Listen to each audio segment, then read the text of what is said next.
Wife had a ONS, got herpes, in walking away. I'm submitting my story now since I've been a lurker on here for a year and a half and have read many other people's stories. I was hoping for some form of enlightenment or clarity that would assist me in my predicament. There are some tragic stories on here, but there are also some gems.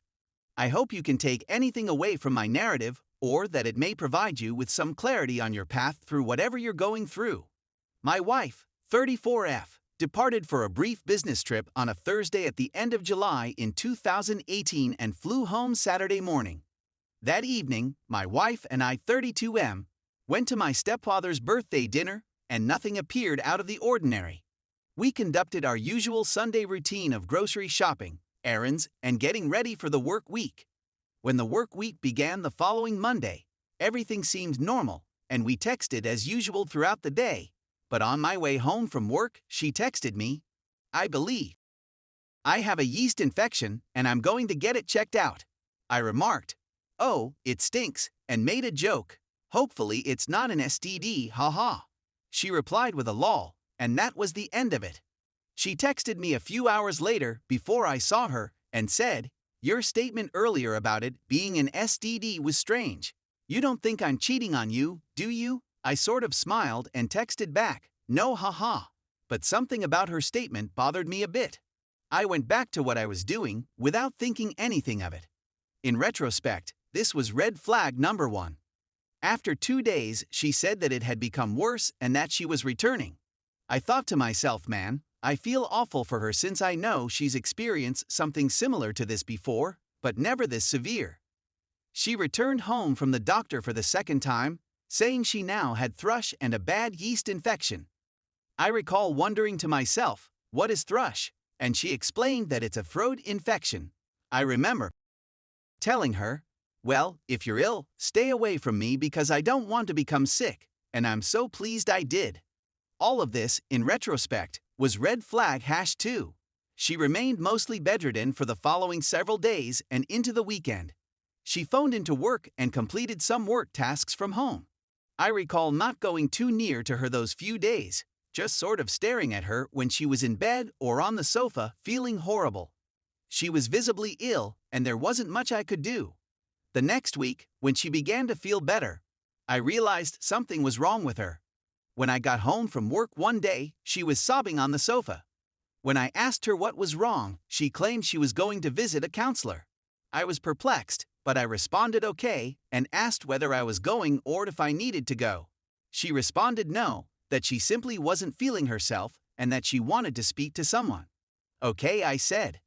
#3 red flag. When I got out of the shower a few days later, she was weeping again on the bed. "What's going on?" I inquired. "Is this the best it gets?" she asked. "Is this what we're looking for? Is this what you're looking for? Is this what I'm looking for? Is there anything more to life but this?" I recall being taken aback since it took me a second to realize what she was asking. I didn't sure what to say, so I asked her, like, "What do you mean?" She just said, "Never mind," and I'm not sure what occurred after that. Then, on August 14th, 2018, around 9 p.m., as we are getting ready to go to bed, she begins weeping again. When I ask her, "What's the matter?"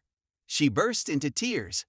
"I know something has been happening on these past few weeks, and whatever it is, I just want you to know I love you, and whatever it is, we will work through it," I assured her. "I can't tell you," she replied.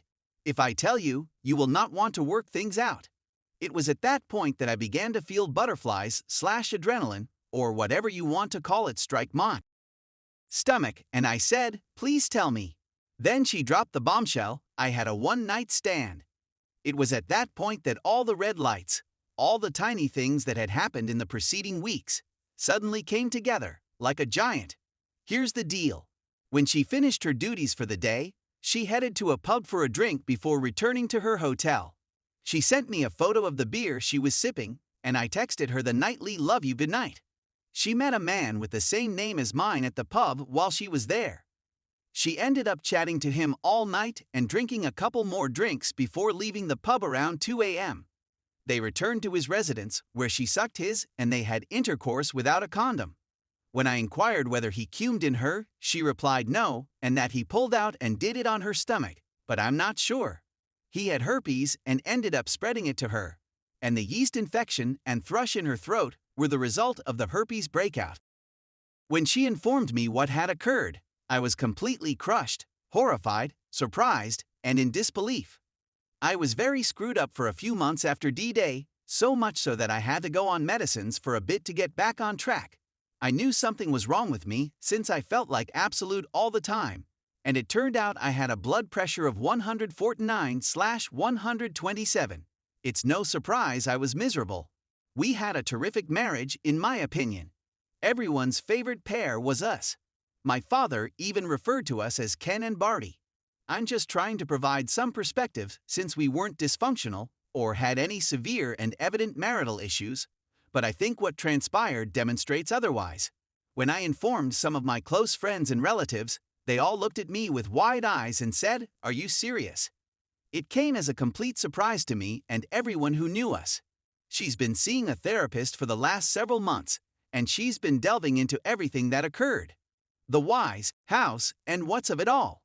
She's told me she has no idea why, out of all the times she's been hit on by males, she caved in this time. It doesn't really matter since what's done is done, and all it takes is one incident to bring a marriage to its knees. She did state that he made her feel loved, that he paid attention to her, and that he validated her by telling her she was beautiful. If that's all it took, she has her own problems to cope with, and sadly, she doesn't want to be mature enough to express them or admit that something was really wrong before it was too late. I realize that it takes two to tango, and I had a part in all of this, but I cannot accept responsibility for how she behaved, treated me, our marriage, or the devastation she created. But I can see where I might have done better as a spouse. Should have been more attentive, more present, or just more of whatever it was she needed from me instead. Lessons were learned as a result. Despite the fact that we have been apart for about a year and a half, this continues to be a major hurdle in my life. I've made the decision to leave her and our marriage, and I'm finding it difficult to accept since this was never my plan. She really wants to be with me and make it work, but the price is too high for me right now. I feel she has attempted to do the right things over the preceding year and a half in order to make it work, but with the STD in play, I am unable to support her. With all that has occurred and knowing the circumstances, I am just unable to do it. And I think that when I say I am unable to do it, I really mean that I do not want to do it. This act was uncalled for and selfish in my opinion, and the scorn and humility were both overwhelming. Her reference to it is due to the fact that she now realizes she has ruined a perfectly normal marriage and wishes she could go back in time and undo what she has done. However, she made her choices that night. Her path was paved by a large number of people who helped her along the way. I'll never understand how she was able to accompany him out of the bar, into his car, along with him on the drive, to his house, inside his house, and into his bedroom without anybody noticing. In all of that, there are so many gates and red flashing lights and ringing bells that it's ludicrous, yet she made all of those selections on her own. I've made an effort to be cognizant of my pride and keep it under control, and I'm beginning to wonder why I can't get much farther with her. Everything, in my opinion, comes down to values and beliefs, and what has happened thus far goes against everything I believe in and stand for, resulting in a great deal of cognitive dissonance. After that, there's the herpes problem, which will never go away and will always serve as a constant reminder of what she did. So I've opted not to take the chance of contracting the virus, both cognitively and emotionally. It's simply too much for me right now. In addition, I don't view her in the same light or have the same opinion of her as I did before. In her, I've lost all esteem and regard for her. This onion has many layers, and it's incredible how something as simple as this can have such a profound impact on your whole life, both physically and emotionally. Thank you for taking the time to read this. I hope this has been of some help to you. Thank you for your time. Please keep your cool. You still have a life to live.